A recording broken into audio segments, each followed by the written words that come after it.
I need to warn you about something serious before we start. What you're about to watch will force you to make a drastic decision you've been avoiding for months, maybe years. By the time this video ends, you'll know exactly which relationship needs to wither and die in the wilderness because it's been eating away at the fabric of your mental health. And if you're not man enough to make that hard choice, if you're the type who nods along and then backslides right back to being drained by the same people, then close this now. Save yourself the discomfort. Still here? Good. This isn't about being cold. It's about being honest. And honesty without action is just procrastination with better vocabulary. Marcus Aurelius ran an empire surrounded by people who wanted to undermine his leadership. People who cooked up propaganda against him. People who wanted to end his life. Family members, advisors. You know what he did? He dealt with them without apology, no explanations, no second chances, no guilt. Because he understood something you're about to learn in the next 7 signs I'll reveal to you. The people closest to you are those who do the most damage, and your loyalty to them must be conditional if you don't want them to destroy you. If you're watching this video from the USA or anywhere in the world right now, let me know in the comments immediately. I want to see exactly where men of resolve are getting ready to arise from. And smash that subscribe button if you're done bleeding for people who wouldn't donate a band-aid to save your life. Here's what's coming. 7 signs that you're not in a relationship, you're in a hostage situation with Stockholm Syndrome. And I guarantee one of these, probably sign number 4, is going to make you pause this video because a specific face will flash in your mind and you'll feel it like a sharp blade. Keep watching. You'll know when it hits. Sign 1. They're allergic to your success. Watch their face the next time you win something, not the performance they put on 3 seconds later when they remember they're supposed to be happy for you. I'm talking about that first flash, that micro-expression before the mask clicks into place. Is it genuine joy, or does it look like they just bit down on aluminum foil? You got the promotion, closed the deal, lost the weight, built the business, escaped the trap they're still rotting in, and suddenly they transform into a forensic accountant, auditing your victory for flaws. Seneca said envy is just grief wearing a smile. These people aren't analyzing your success, they're mourning their own stagnation, and they need you to fail so they don't feel so pathetically alone in their mediocrity. Here's the part that's going to make some of you angry. Your real friends want you to lap them. They want you so far ahead, they have to squint to see your taillights, because they understand that your rise doesn't cause their fall. The tide lifts all boats, unless you're deliberately drilling holes in yours to match someone else's sinking ship. Marcus Aurelius didn't keep senators around who celebrated his struggles more than his victories. The man ran an empire while dodging assassination attempts and plagues. He curated his inner circle like his life depended on it, because it did. If someone can't applaud your wins without checking the scoreboard against their own life, they're not on your team. They're keeping stats for the opposition. And before you bring up that sentimental excuse that says, "But we've been friends since high school," so what? You also used to think cargo shorts were acceptable. People outgrow things. It's called evolution. Now, before we get to sign 2, smash that like button if this is already hitting too close to home. Because what I'm about to say next about how you edit yourself around certain people is going to make you cringe when you realize how long you've been doing it. Sign 2. You pretend around them. Notice when you start lying about the dumbest things, exaggerating stories that don't need embellishment, downplaying achievements that deserve celebration, pretending to like things you hate, laughing at jokes that make your soul recoil, staying silent when every fiber of your being wants to scream. You become a cover band of yourself, same songs, zero authenticity. Marcus Aurelius would sit alone at night asking himself one brutal question: am I the same person in private that I claim to be in public? Most people can't answer that honestly because the gap between their two selves is wide enough to fly a plane through.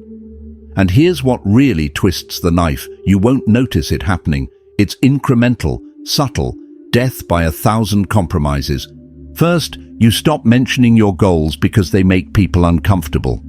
Then you stop pursuing them altogether because it's easier to blend in. Then one day you wake up and realize you've become the exact type of person you used to pity at family gatherings. The Stoics called this voluntary slavery. No chains, no locks, just you, surrendering piece by piece to people who never even asked you to change. They just made it clear through their judgment, their silence, their barely concealed disapproval that your authentic self wasn't welcome here. You're performing, censoring, shrinking yourself down to fit into spaces that were never designed for your actual shape. I've watched it happen 1,000 times. Brilliant people becoming gossips, ambitious people becoming complainers, people with fire becoming ash piles, all because they thought maintaining a relationship meant executing their own identity. Stay locked in, because what I'm about to say about one-sided relationships in Sign 3 is going to make you scroll through your texts and realize exactly who treats you like an emotional ATM. Sign 3. They want a servant they can call a friend. These people are absolutely breathtaking in their audacity. They need you, you drop everything, cancel plans, blow off work, drive across the city at midnight, lend money you can't afford to lose, lie to their boss, cover their tracks, defend them against people who are objectively right about them. But when you need them, crickets. And when you hear back from them, all you get is, "I'm swamped right now." That's rough, bro. Can't help with that one. You're overreacting. Figure it out. You're smart. Seneca refused to tolerate parasitic relationships disguised as friendships. He understood that reciprocity wasn't transactional, it was foundational. Not, "I helped you so you owe me," but "we elevate each other because that's what people of value actually do." These loyalty-demanding, loyalty-denying people, they don't see you as a friend, they see you as infrastructure, an emotional support hotline, a convenience store that never closes for their emergencies but is somehow permanently out of service the second you need something. And here comes the manipulation that really snares people. They'll weaponize their own good deeds like ammunition. Remember when I helped you move 3 years ago? I was there for you when your dad died. After everything I've done for you, this is how you repay me? That's not friendship. That's a ledger. And according to their creative accounting, you're always in debt. Real relationships don't keep score because they're not competing, they're collaborating, building something neither person could create alone. If you're tracking who owes what, you're not in a relationship. You're in a transaction that should have expired years ago, but you keep rolling over the contract out of guilt. If you haven't subscribed yet, do it now. Because the next sign is going to make you physically uncomfortable when you recognize the person who does this to you every single time you try to talk about your actual problems. Sign 4.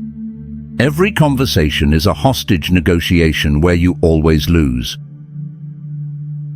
This is how it happens.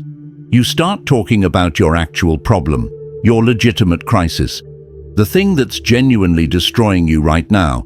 And within 90 seconds, like absolute clockwork, it's been hijacked, redirected, reframed, transformed into their drama that's tangentially related at best and completely narcissistic at worst. Your mum has cancer. Damn. Yeah, my mum's been really stressed lately too. Hold on, what? Epictetus trained himself to listen far more than he spoke. Not because he was passive or weak, but because he recognized that ego disguised as empathy is just violence with better PR. These people aren't listening to understand, they're listening for their entrance cue. For the moment they can redirect the spotlight back where they believe it belongs. On them, always on them, forever on them. You could be talking about losing your job, your house, your marriage, and they'll find a way to make it about their mildly inconvenient Tuesday or a similar experience that happened back in 1864. You mention you're drowning financially. They'll launch into their own money problems that somehow always sound worse, even when yours involve actual homelessness and theirs involve cutting back on DoorDash twice a week. This is emotional vampirism with a TED Talk, and eventually you stop sharing. You censor your real problems because you already know the outcome. The conversation will end up being about them anyway, so why waste your breath? Why risk being vulnerable with someone who treats your pain like an opening act for their one-person show? That's not support, that's performance art. And you're the unpaid audience member who can't find the exit. This next one is where most people realize they've been tolerating disrespect for years while calling it keeping the peace. Sign 5. They punish you for having boundaries. Set a boundary with a healthy person. Hey, I need weekends to recharge alone. Their response would be, hey, I totally understand. Hit me up when you're ready. Set a boundary with a toxic person. Same boundary. Their response? Silent treatment for days, passive-aggressive comments, social media posts clearly aimed at you, accusations of being distant or not the person you used to be, or acting different since you got that new job. Guilt trips packaged as concern, manipulation gift-wrapped as care. Seneca constantly reminded himself that freedom requires the courage to disappoint people who've grown comfortable with your compliance. Boundaries aren't mean, they're not selfish, they're not up for negotiation, they're the property lines of your soul, and anyone who repeatedly hops the fence isn't confused about where the line is, they just don't respect it. Or you. These people will test every single boundary you set. They'll look for loopholes, push incrementally, wear you down through attrition until you're too exhausted to maintain the standard you set for your own sanity. And then, this is the kicker, they'll act shocked when you finally enforce the consequence you explicitly warned them about 14 times. I can't believe you're actually doing this. Really, I can't believe I gave you 14 chances to stop. The hardest truth about boundaries is this. The people who get angry when you establish them are exactly the people who were benefiting from you having none. They don't want you to change the rules. They like the old game where they always won and you always folded like a cheap lawn chair. Smash that like button right now if you've ever had someone guilt trip you for setting a basic boundary. And stay tuned because sign number 6 about your body's warning system is going to validate every gut feeling you've been ignoring. Sign 6. Your body knows before your brain admits it. Their name pops up on your phone and your chest clenches, your stomach drops. You get that, oh God, what now feeling before you even read the message. That's not anxiety. That's your nervous system screaming at you in the only language it knows. Marcus Aurelius obsessively returned to one question. Is this person adding to my life or subtracting from it? Not what they used to be. Not what they could become with enough patience and therapy. Not what you hope they'll realize if you just explain it one more time. Right now, today, this version standing in front of you, are they making your life better or worse? And don't say it's complicated. Everything worth examining is complicated. Complication isn't a hall pass for cowardice. Your intuition isn't some mystical fortune cookie nonsense. It's your subconscious processing thousands of micro-behaviors, patterns, red flags, and inconsistencies that your conscious mind is too polite or too terrified to acknowledge. When your gut says something's wrong here, it's not being dramatic, it's being accurate. That instinct kept your ancestors alive long enough to create you. Don't disrespect their evolutionary gift by ignoring it because you're afraid of seeming mean or ungrateful or whatever other adjective people use to guilt you into suffering quietly. Your body's been trying to save you. Stop talking it out of doing its job. Before we get to the final and probably most painful sign, drop a comment if your gut has been screaming at you about someone specific. And make sure you're subscribed because sign number 7 about outgrowing people is going to trigger you more than anything else in this video. Sign 7. You're fantasizing about their absence. This is the one you weren't ready for. You catch yourself daydreaming about what your life would look like if they just weren't in it anymore. Not dead, just gone. Moved to another country. Got a new job that keeps them too busy. Anything that gives you permission to stop pretending. You imagine the relief, the silence, the space you'd finally have to breathe without someone else's needs colonizing every inch of your mental real estate. And then the guilt crashes in like a wave because good people don't think like this. Good people are grateful. Good people make it work. Good people don't fantasize about the absence of someone they're supposed to love. Except here's what the Stoics understood that you're refusing to accept. If you're fantasizing about someone's absence, they're already gone. The relationship is already over. You're just waiting for permission to admit it.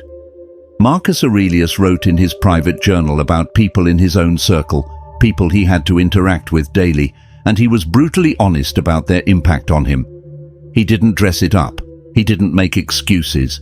He documented the reality. Some people drain you, and proximity doesn't create obligation. You've rehearsed the conversation in your head 1,000 times. You know exactly what you'd say if you had the courage. You've calculated what you'd lose and what you'd gain.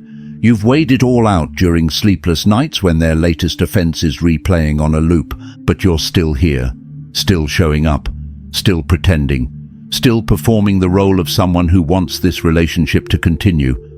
And the cruelest part is this: they probably know.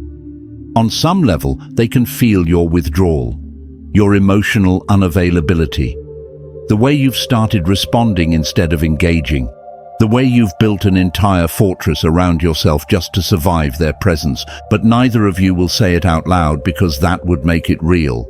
That would require action. That would mean one of you has to be the bad guy who ends it. So you both keep dancing around the truth, pretending that silence is the same as peace, that distance is the same as space, that tolerating each other is the same as loving each other. Seneca said the most dangerous prison is the one you refuse to acknowledge you're in. You've been locked up for so long you've started calling the cell home. Here's the question that should terrify you. How many years are you willing to lose fantasizing about a freedom you could claim right now? Because every day you don't act is another day you're choosing them over yourself. Another day you're prioritizing their comfort over your sanity. Another day you're teaching yourself that your peace isn't worth protecting. You already know what needs to happen. You knew before you clicked on this video. You've known for months, maybe years. The only question left is whether you're finally ready to stop rehearsing and start executing. 7 signs, 7 reasons, 7 truths you've been avoiding for months, maybe years. If this slapped you awake the way it needed to, subscribe right now. Share it with someone who's been making excuses for someone who doesn't deserve them. Smash that like button if you're tired of pretending that toxic loyalty is somehow a virtue worth dying on. And most importantly, do something about it. Have the conversation, set the boundary, make the cut. Your future self is watching this moment right now. Don't let them down by being too afraid to disappoint people who've never worried about disappointing you. See you in the next one. Now go reclaim what's yours.